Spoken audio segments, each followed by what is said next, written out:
জগন্নাথ প্রিয়া, হ্যাঁ বলো। মৃত্যুর পরের 13 দিনের গোপন রহস্য কি?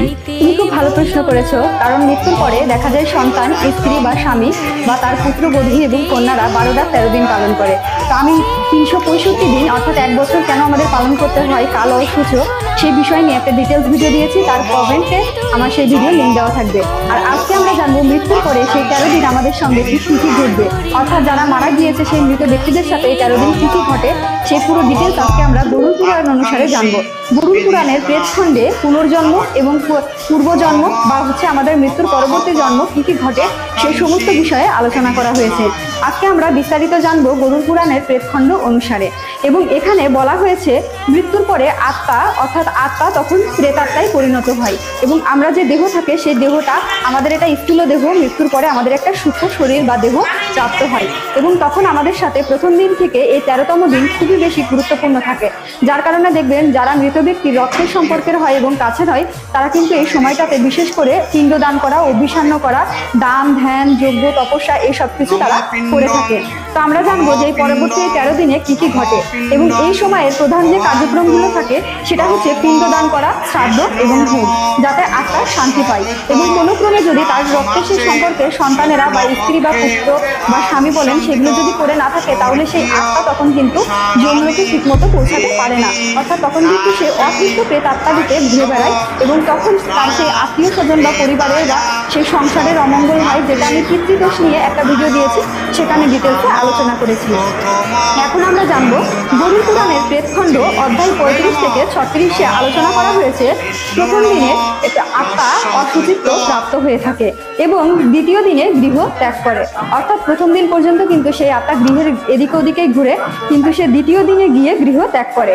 তৃতীয় দিনে সে গিয়ে হাহাকার করে, অর্থাৎ হাহাকার করতে থাকে এবং সে বিলাপ করতে থাকে যে সে তার যাবজ্জীবনে কি কি কর্ম করে এসেছে।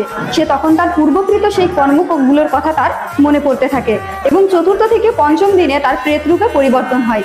তার যে স্থূল দেহটা ছিল এবং যে আত্মা ছিল সেই আত্মাটা তখন প্রেত আত্মা রূপে পরিণত হয় এবং ষষ্ঠ ও দশম রূপে সে শারীরিক রূপ ধারণ করে, অর্থাৎ সেই আত্মাও তখন একটা সূক্ষ্ম দেহ প্রাপ্ত হয়। অর্থাৎ অনেকে এরকম মনে করেন মৃত্যুর পরে কিভাবে মানুষ তার দেহের যন্ত্রণা ভোগ করে বা কিভাবে সে ফিল করে, কারণ আমাদের দেহ হচ্ছে দুই প্রকার, একটা হচ্ছে স্থূল যেটা আমরা পৃথিবীতে ভোগ করছি আর একটা হচ্ছে সূক্ষ্ম যেটা আমরা মৃত্যুর পরে ভোগ করব। এবং 11 থেকে 13তম দিনে পূর্ণ প্রেত দেহ ধারণ করে এবং 13 দিনের শেষে যমলোকের যাত্রা করে, অর্থাৎ যমলোকের জন্য যাত্রা শুরু করে। গোপন রহস্যটা কি? এখন যারা এই আত্মা 13 দিন যে থাকে, এই 13 দিনে আমাদের পরিবার বা আমাদের কি কি পালনীয় এবং কর্তব্য।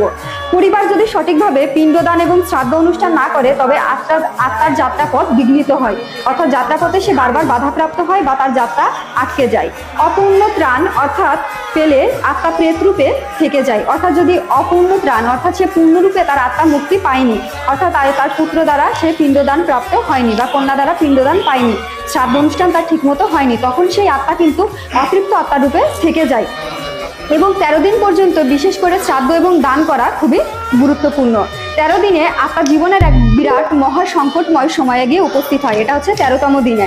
এবং যাতে শাস্ত্রের প্রতিটি দিনকে খুব গুরুত্বপূর্ণ তিথি হিসেবে ব্যাখ্যা করা হয়েছে বা তিথি হিসেবে বর্ণনা করা হয়েছে, তাই প্রতিটা দিন বিশেষ করে পালন করার জন্য বর্ণনা করা হয়েছে।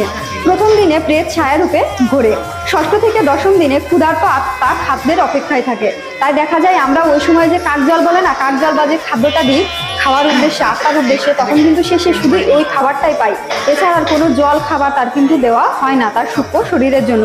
13 দিনে পিতৃলোক বা যমলোকের উদ্দেশ্যে তার যাত্রা হয়, তার পিতৃপুরুষরা যেখানে অবস্থান করছে বা যমলোকের উদ্দেশ্যে তার কিন্তু তখন যাত্রা শুরু হয়। এবং সেই 13তম দিনেই কিন্তু দেখা যায় যে শ্রাদ্ধ অনুষ্ঠান পরে এবং বিশেষ করে পিণ্ড দেওয়া হয় এবং ওই দিন বিশেষ করে যজ্ঞ করা হয় এবং সেখানে তার রক্তের সম্পর্কের ব্যক্তিরা তার আত্মার উদ্দেশ্যে শান্তি কামনা করে। সংক্ষেপে বলা যায় গরুড় পুরাণ অনুসারে মৃত্যুর 13তম দিনের আত্মার এক মহাযাত্রার সংক্ষিপ্ত পূর্ণ রূপ, অর্থাৎ এই যে আমরা কাল অসুচ একটা বছর পালন করি, সেই একটা বছরের ভিতরে এই প্রথম যে 13টা দিন থাকে এই 13টা দিন কিন্তু থাকে সবচেয়ে গুরুত্বপূর্ণ। তাই আমাদের যারা আত্মীয় স্বজন আছে আমরা অনেক সময় কি করি, এই সময়টাতে ভগবানের সেবা পূজা করা পর্যন্ত বন্ধ করে দিই, অর্থাৎ আমরা অনেকেই জানি যে জন্ম অসুচ এবং মৃত্যু অসুচে থাকলে নাকি ভগবানের সেবা পূজা করা যাবে না, এটা সম্পূর্ণ একটা কুসংস্কার।